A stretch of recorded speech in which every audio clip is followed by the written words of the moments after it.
Olá, pessoal, eu sou Tatiana Daynon e esse é o Café Crime e Chocolate. Ou seja, coisas que viciam. Confesse, você também é viciado nos 3. E se não for ainda, prepare-se. Esse episódio é a continuação de um caso que eu trouxe em agosto de 2021. Na época ele tinha acabado de acontecer e eu cobri em 2 episódios, o de número 86 e 87.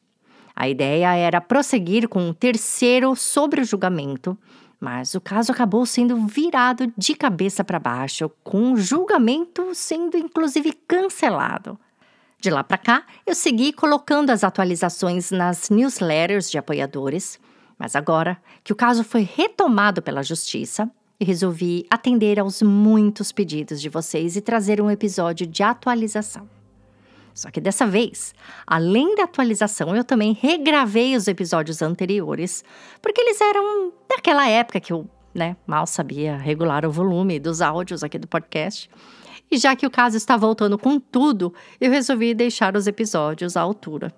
Então, minha sugestão dessa vez é que mesmo quem já tenha ouvido os episódios parte 1 e 2 desse caso, volte e escute os de número 86 e 87, porque fará mais sentido.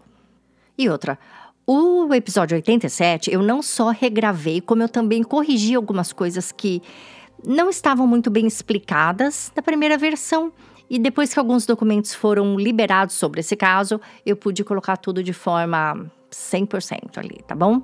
Então, voltem e os ouçam de novo antes de continuar com esse aqui. Agora, se vocês já correram lá e ouviram, passem o café e coloquem os fones de ouvido, porque essa parte 3 traz muitas novidades sobre esse caso absurdo que vem se arrastando há 5 anos em busca de justiça.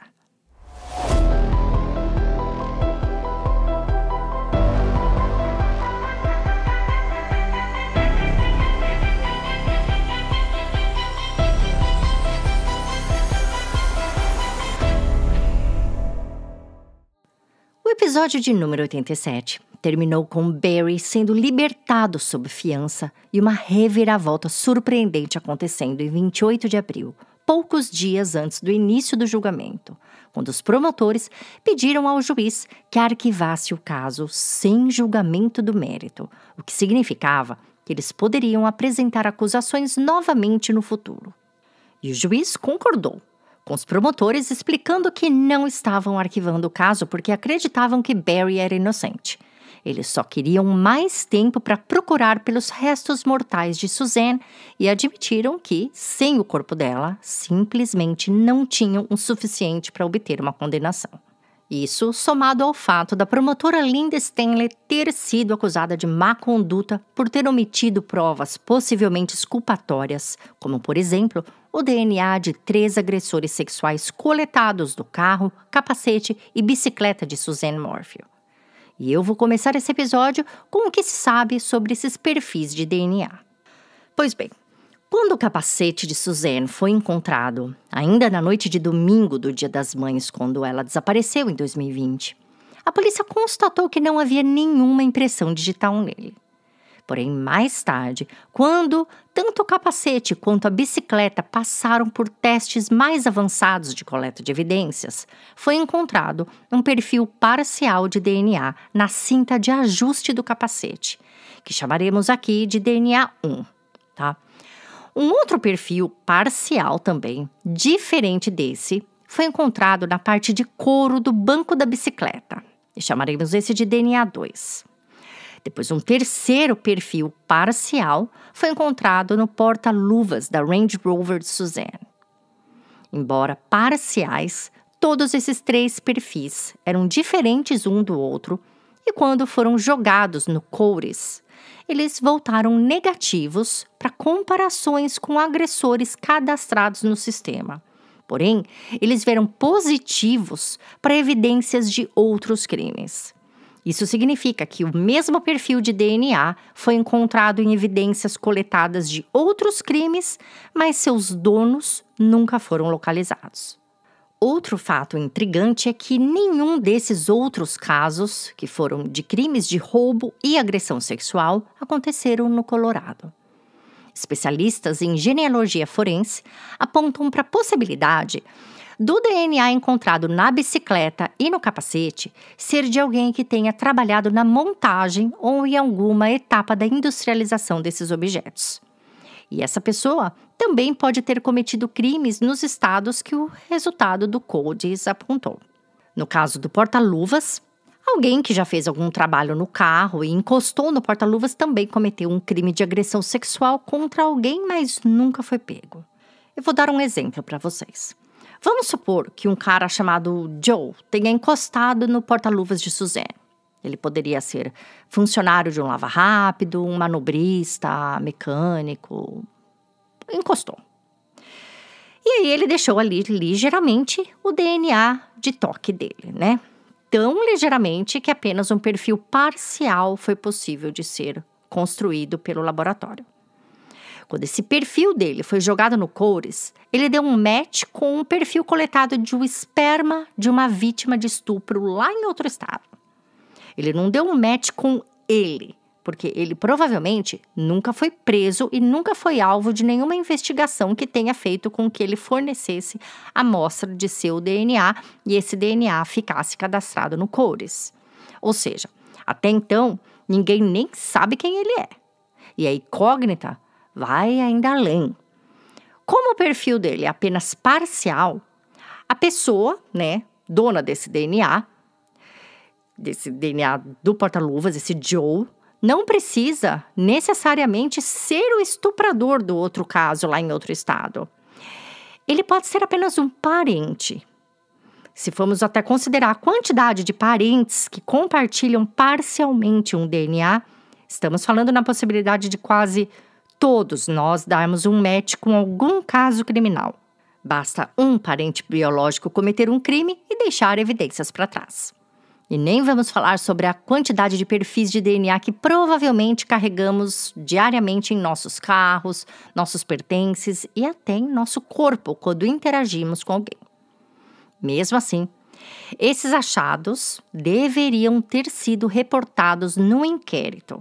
E essa omissão de provas não foi a única falta grave cometida pela promotoria do caso de Suzanne.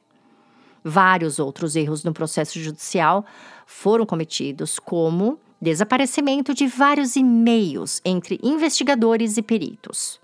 Um outro problema bem grave foram as entrevistas que a promotora Linda Stanley decidiu dar a um youtuber bem no meio do processo, antes do julgamento que já estava marcado.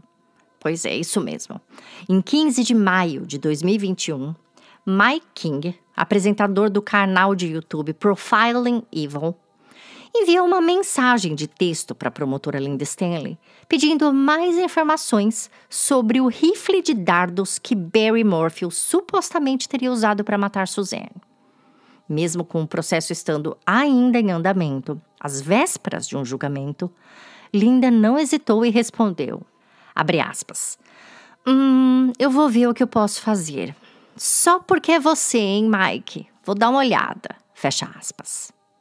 Em outra mensagem, o youtuber pergunta à promotora o que ela achava da possibilidade de Barry ter estrangulado Suzanne dentro da banheira de hidromassagem.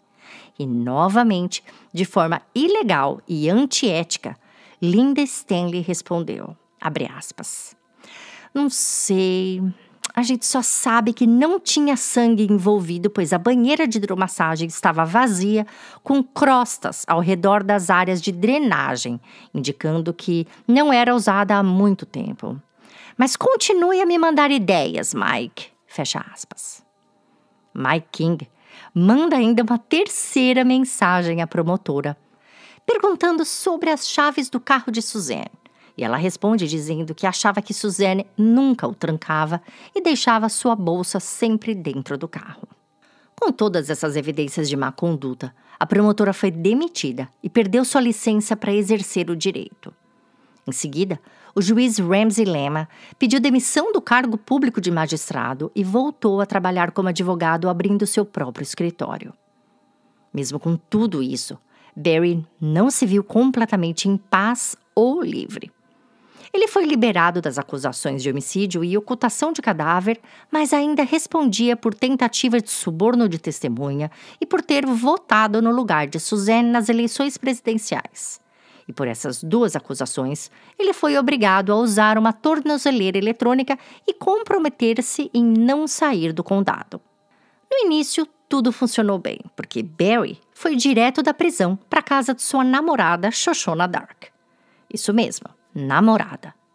Ao mesmo tempo que ele implorava em rede nacional para que encontrassem sua esposa, Barry estava sim de namorada nova. Os dois se conheceram antes dele ser preso. Inclusive, Shoshana alugou um apartamento bem ao lado do fórum e da cadeia, mesmo sem estar na lista das pessoas que podiam ir visitar. Ela estava acompanhando todo o seu processo, ficou ao lado dele defendendo sua inocência e esteve à disposição das filhas dele o tempo todo. Shoshana até foi presa por Barry. Em setembro de 2021, enquanto ele ainda estava preso, ela foi vista caminhando pela entrada da casa que era de Barry e Suzanne, e que Barry vendeu logo após o desaparecimento. Os novos donos da casa a viram pela câmera, indo até a porta e coletando uma caixa que havia sido entregue a eles pelo correio. Imediatamente, eles ligaram para a polícia e a identificaram, através da câmera de segurança. Shoshana foi presa por invasão de propriedade privada, mas acabou solta depois de explicar que só tinha ido até lá para buscar um pacote que as filhas de Barry pensaram que seria delas. A polícia nunca revelou o que tinha nessa caixa. Isso mostra o quanto Shoshana estava investida nesse relacionamento com Barry. Acontece que, semanas após sair da prisão, ele não quis mais morar com ela, embora tenha dado seu endereço como residência fixa. 2 semanas após sair em liberdade, Barry decidiu alugar uma casa na mesma rua da casa que ele e Suzanne moravam em Salida, casa que ele já havia vendido. Detalhe, depois dos documentos sobre o processo contra ele ter saído do sigilo, seus ex-vizinhos, os Heaters, e a mulher que denunciou à polícia que alguém estava concretando uma laje no meio da madrugada, ficaram com medo de sofrerem retaliação por parte de Barry e pediram para que a justiça local não permitisse que ele morasse na mesma rua que eles. Só que, infelizmente, esses vizinhos teriam que conviver com o desconforto de ter Barry por perto, já que a justiça não poderia impedi-lo de alugar uma casa naquela rua só por conta de depoimentos. Até porque ele não havia feito nenhuma ameaça a ninguém. Agora, o que a justiça poderia talvez fazer era impedi-lo de morar ali, porque naquela região sua tornozeleira eletrônica simplesmente não funcionava. A área era tão remota que a empresa que fazia o monitoramento dessa tornozeleira não conseguia sinal capaz de detectar se a tornozeleira estava carregada ou não em tempo real. E também não conseguia determinar sua localização precisa. Diante disso, o juiz que presidia o caso civil contra Barry solicitou que ele continuasse residindo no endereço que tinha dado como residência física ao ter sido liberado, que era o apartamento de Shoshana, ali na cidade. Mas sua advogada entrou com uma liminar dizendo que era inconstitucional interferir na liberdade de residência de seu cliente. Sendo assim, Barry foi autorizado a alugar uma casa de Airbnb na rua da sua ex-casa. Sinceramente, gente, na mesma rua, tá? Ele alugou uma casa caríssima, por sinal. Bem estranho, porque, a filha dele, a primeira filha, nem estava morando com eles, estava na faculdade. A segunda filha estava morando no apartamento do namorado dela. E Shoshana continuava sozinha lá no apartamento dela. Porque, então, Barry, que, digamos, estava completamente quebrado financeiramente, com inúmeros empréstimos, com juros altíssimos, tinha que alugar um Airbnb a poucas quadras da casa que ele morava, na mesma rua. Havia apenas, gente, 2 casas entre a casa que ele morava com Suzanne e esse Airbnb. As casas eram bem grandes, com terrenos enormes, mas ainda assim, bem ali na região. Ou seja, algo o fazia querer morar lá ao lado de onde tudo aconteceu. E pior, não havia como saber o que ele fazia durante o dia naquela área montanhosa, porque a tornozeleira não reportava a base. A solução encontrada pela justiça, que eu particularmente nem vejo como solução, foi obrigá-lo a ir até o centro da cidade todos os dias para registrar o sinal da tornozeleira. Barry morou um tempo nessa casa, inclusive Shoshona e a filha mais nova depois até acabaram indo morar com ele. Mas eventualmente, depois que as acusações de suborno foram também retiradas, Barry fez suas malas, pagou a multa pelo crime de voto fraudulento e se mudou com Shoshona para a cidade de Gilbert, no estado do Arizona. A virada foi 360 graus. De um Airbnb luxuoso na mesma rua de onde sua esposa desapareceu, Barry passou a residir em um trailer pequenininho, bem no meio do mato, sem vizinhos, longe de curiosos, longe de tudo. No Arizona, ele e Shoshona viviam discretamente, quase como forasteiros, tentando apagar qualquer rastro do passado. Mas a tranquilidade do casal estava com os dias contados. 2 anos depois da prisão e soltura de Barry, algo enterrado viria à tona, literalmente. E o caso, que parecia esquecido, voltaria com força total aos holofotes. Finalmente, após anos de busca, as respostas que todos esperavam chegaram. Não foi via confissão. Nenhuma evidência oculta passada despercebida que reabriria o caso de Suzanne Morphy de volta e desta vez com tudo. Mas a investigação de um outro caso, nada relacionado com o dela. Como diria sua irmã Melinda, um verdadeiro milagre.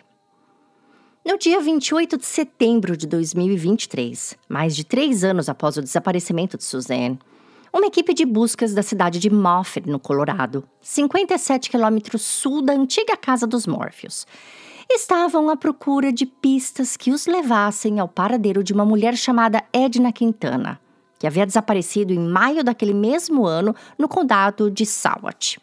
Edna tinha 56 anos e seu desaparecimento estava já há 4 meses sendo investigado quando uma ossada foi encontrada enterrada em uma cova rasa. A polícia estranhou, pois as roupas encontradas com essa ossada não eram condizentes com as roupas que Edna estaria vestindo da última vez que foi vista. O esqueleto encontrado estava usando roupas de ciclismo. Na hora, o chefe da equipe se lembrou do caso Suzanne e sua suspeita de que aqueles restos mortais poderiam ser dela só aumentou quando ele avistou, junto com a ossada, um catéter de quimioterapia. Um dispositivo implantável que Suzanne usava para tratar seu câncer e só retiraria em 10 de outubro de 2020. Em 27 de setembro, um exame forense preliminar confirmou através de registros dentários que aquela era mesmo Suzanne Morphy. Depois dos restos mortais passarem por uma série de testes, Barry e suas filhas foram contatados e receberam autorização para os retirar. Imaginava-se que eles gostariam de resgatá-los para realizar uma cremação ou um sepultamento. Só que, para surpresa de muitos, eles preferiram que o Estado guardasse a ossada por mais tempo caso precisasse de evidências adicionais para encontrar o responsável por sua morte. Levou meses para que todos os resultados dos testes feitos com a ossada ficassem prontos e, em abril de 2024, um relatório assinado por Tom Perrin, legista do condado de Saukett, concluiu que os ossos apresentavam sinais de exposição ao clima com alto grau de descoloramento. Ao descrever o descoloramento, o legista usou a palavra bleached, que tem duplo sentido. Bleached, derivado do bleach ou água sanitária, é usado quando algo é descolorido com o uso de cloro. Mas bleached também pode ser usado quando algo é descolorido pelo sol. Apenas ressaltando, a ossada de Suzanne não foi encontrada exposta ao sol, mas numa cova rasa, o que indica que esse descoloramento, se feito pelo sol, não aconteceu ali onde ela estava e sim em outro local. Além do descoloramento, outros fatores levaram o legista a suspeitar que aquele não teria sido o local original que o corpo de Suzanne teria sido descartado. A ausência de atividade de insetos, danos causados por animais e a forma como as roupas haviam se decomposto sugeriam que ela havia sido movida para aquele local tempos depois de sua decomposição completa. Segundo o legista, se seu corpo estivesse ali desde maio de 2020, ele estaria com uma aparência muito diferente. Sem contar que o local exato onde ela foi encontrada já tinha sido vasculhado diversas outras vezes por equipes de buscas e nada havia sido encontrado. De fato, existem vídeos feitos desse local e a região exata onde a cova rasa estava encontrava-se diferente, próximo ao desaparecimento de Suzanne lá por volta de 2020. Bom, ainda segundo o laudo do legista, ao lado de seus ossos foi encontrada uma bala calibre 22. Porém, ela não estava alojada em nenhum osso e o esqueleto de Suzanne não apresentava fraturas ou traumas consistentes com um tiro. Essa bala levantou questões, porém não trouxe respostas. A autópsia não revelou muito também quanto à maneira da morte, mas o legista acreditava que resultados melhores viriam mesmo do exame toxicológico que ainda estava por ser concluído. Então, depois que o laudo preliminar mostrando que a necropsia não tinha detectado uma maneira da morte foi divulgado, as filhas de Suzanne resolveram organizar uma celebração, mesmo sem sepultamento de seus restos mortais. Elas organizaram uma missa em Indiana. Acontece que 3 dias antes dessa celebração acontecer, o resultado do teste toxicológico ficou pronto e com ele veio uma conclusão chocante. Chocante, porém não surpreendente. A análise química dos ossos de Suzanne mostraram traços significativos de um sedativo químico conhecido como BAM, uma combinação de drogas extremamente fortes usada quase que exclusivamente para tranquilizar animais de grande porte. Animais selvagens, de zoológico, como alces, ursos, tigres e outros. No inquérito policial de 2020, quando Barry foi questionado sobre quais tranquilizantes ele usava, sua resposta foi BAM e Talazol. Então, imediatamente após essa publicação pela imprensa de que o mesmo tranquilizante que ele usava foi encontrado no interior dos ossos de Suzanne, Barry já deu um passo à frente e contratou a advogada Jane Fisher para se preparar para o que ele sabia que viria.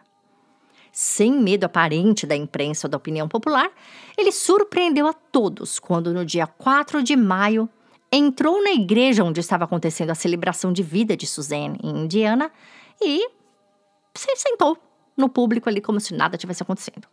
A notícia sobre os tranquilizantes estava ainda fresca e familiares de Suzanne ficaram assim chocados ao vê-lo, pois eles tinham agora mais certeza ainda de que, de uma forma ou outra, Barry estava envolvido na morte da esposa. E a família de Suzanne não estava sós nessa suspeita. Assim que soube da presença de BAM nos restos mortais, Shoshona terminou seu relacionamento de quase 4 anos com Barry. Puxando registros de suprimentos veterinários, os investigadores confirmaram que Barry, quando ainda morava em Indiana, tinha o costume de adquirir BAM por meio de vendedores de tranquilizantes para animais, supostamente com o propósito de sedar veados para remover seus chifres e vendê-los. Ele não escondia esse fato, falando abertamente sobre a técnica e até se gabando de seu método. Só que BAM não era nada fácil de se adquirir. Para obtê-lo, Barry usava sua licença de caça e de paisagista para justificar a compra, uma vez que o uso da droga deve ser reservado para última instância. O composto é perigoso e deve ser vendido apenas a veterinários e eles é quem devem usar seu critério para revendê-los a civis registrados.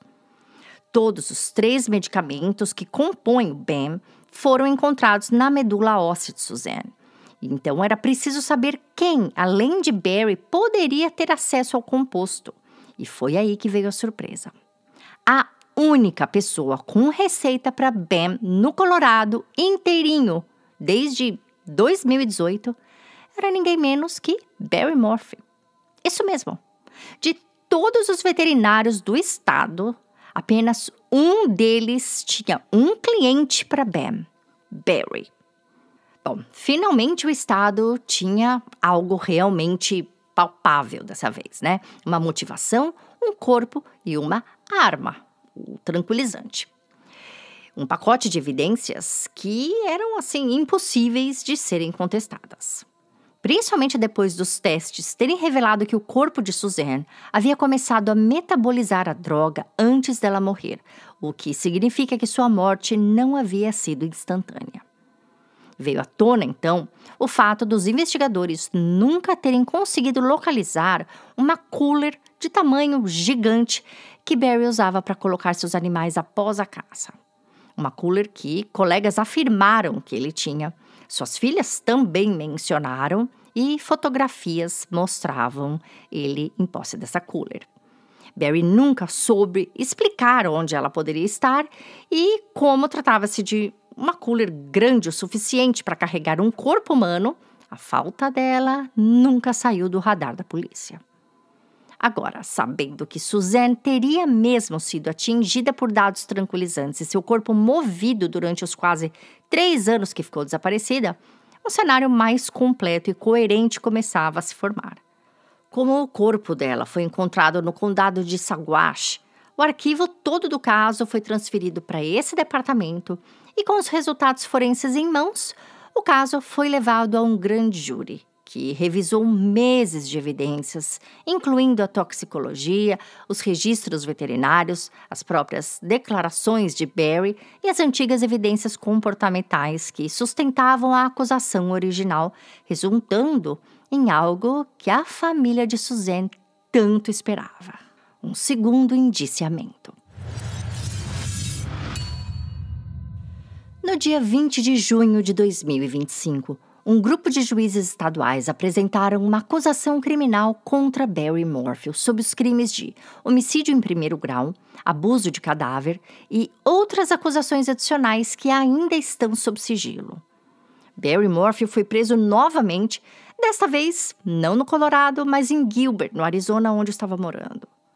Ele foi detido por agentes federais sem resistência, sem declaração, apenas algemas silenciosas e o processo de extradição já em andamento. As acusações foram anunciadas publicamente em poucas horas, com a promotora Ann Kelly concedendo uma entrevista coletiva. Em sua audiência de custódia, Barry foi informado que seu valor de fiança seria o de $3 milhões em dinheiro, mais a entrega de seu passaporte. Sem condições de vir com essa quantia, Barry permaneceu preso. Sua defesa respondeu rapidamente por meio da advogada Jane Fisher, que, por sinal, não é uma defensora pública e está sendo paga pela família de Barry.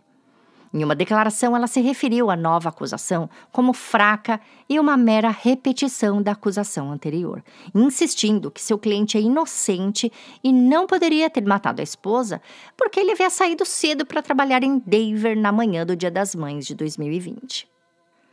Pouco após a prisão, Shoshana Dark, a ex-namorada de Barry, resolveu se pronunciar publicamente.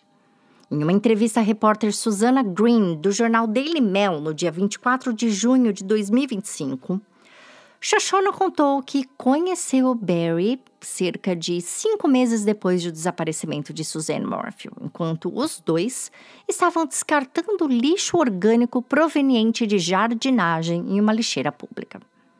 O que começou como um gesto de empatia acabou se transformando em um relacionamento que duraria 4 anos. Aos olhos dela, Barry era ao mesmo tempo gentil, generoso e amoroso, mas também carregava um lado difícil de compreender, relatando que não sofria abusos físicos por parte dele, mas que existem outros tipos de abusos que uma relação pode ter, descrevendo o relacionamento deles como destrutivo e marcado por um homem muito machucado. Ao longo do tempo que passou com ele, Shoshana viveu um conflito. De um lado, havia o homem por quem ela havia se apaixonado. De outro, o medo de que ele pudesse estar envolvido no desaparecimento da mulher. Durante o período que esteve com ele, Shoshana enfrentou também o peso das acusações públicas. Ela passou a ser alvo de ataques e boatos, acusada injustamente de ter destruído um casamento ou até de estar envolvida no desaparecimento de Suzanne.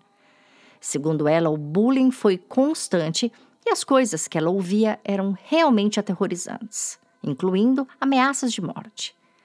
Com o tempo, ela percebeu que vivia em um estado de dissonância cognitiva. Ela tentava racionalizar os indícios contra Barry como circunstanciais, especialmente depois que as acusações iniciais contra ele foram retiradas, sempre tentando convencer a si mesma de que uma pessoa boa não era capaz de fazer algo ruim. E para ela, Barry, embora complicado, era uma pessoa boa. Quando perguntada se, após a publicação das novas evidências, ela acreditava que Barry poderia estar envolvido, Shoshana disse, entristecida, não saber. Ela está agora morando na cidade de Durango, no Colorado, e pretende recomeçar sua vida do zero. Acontece que esse recomeço pode levar um tempo para acontecer. Pelo menos alguns bons meses até que o julgamento de Barry aconteça. No dia 16 de julho, a promotoria do caso incluiu no processo a lista de testemunhas que eles pretendem apresentar em tribunal e Shoshana está entre os convocados. Aliás, eu, Tatiana, fiquei chocada com a quantidade de gente intimada para ser testemunha. 216 no total. Eu acho que, sinceramente, eu nunca tinha visto um caso com tantas. Entre elas está a irmã de Suzanne, seus 2 irmãos, suas 2 filhas, Sheila, sua melhor amiga, suas vizinhas, seu ex-amante, Jeff Libler, e também a mãe de Barry, Dona Shirley Morfield. A próxima audiência será no dia 2 de setembro, quando provavelmente será marcada a data do julgamento. Enquanto ele não acontece, eu vou atualizando vocês ouvintes pela newsletter exclusiva aos apoiadores do podcast e depois faço um 4º episódio quando o julgamento terminar. Pelo menos este é o plano. A gente já sabe que aqui com esse caso, gente, julgamentos podem ser cancelados. Mas eu sinceramente espero que esse aconteça. Bom, as filhas de Suzanne, Mallory e Macy, não estão dessa vez próximas ao local onde o pai está preso para poder visitá-lo como elas fizeram da última vez. Elas acabaram de comprar, há menos de uma semana, um apartamento na ilha de Marco Island, aqui na Flórida. Um local que a mãe delas, Suzanne, adorava. E de fato, Marco Island foi o último lugar que elas, o pai e a mãe, desfrutaram das últimas férias juntos em família. Um local que fica a 29 horas de carro ou 4 horas de voo de onde Barry está preso. Então, será que dessa vez, diante das evidências de Bam na medula de Suzanne, as meninas tiveram um possível choque de realidade? Para Mallory e Macy, cada nova audiência deve formar um novo trauma. Entre o luto pela mãe e as acusações contra o pai, elas devem caminhar sobre um terreno no mínimo instável, repleto de provas que parecem falar mais alto do que as páginas ali do processo em si. Mas no caso delas, como escolher em quem acreditar? Deve ser difícil quando o amor e a verdade parecem apontar para direções opostas, né? Só deve saber quem passa por isso.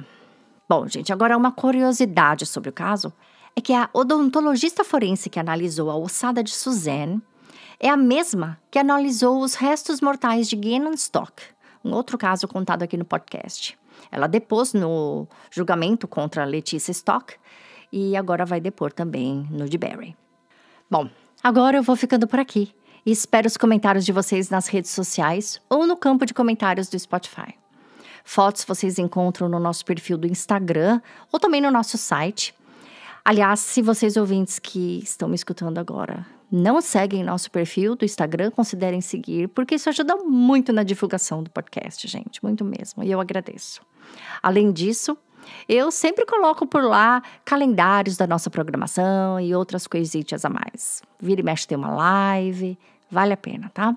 Então, espero vocês lá no Instagram e volto daqui uns dias com mais um caso criminal para vocês. Da próxima vez, um caso inédito. Enquanto isso, cuidem-se, protejam-se e fiquem bem.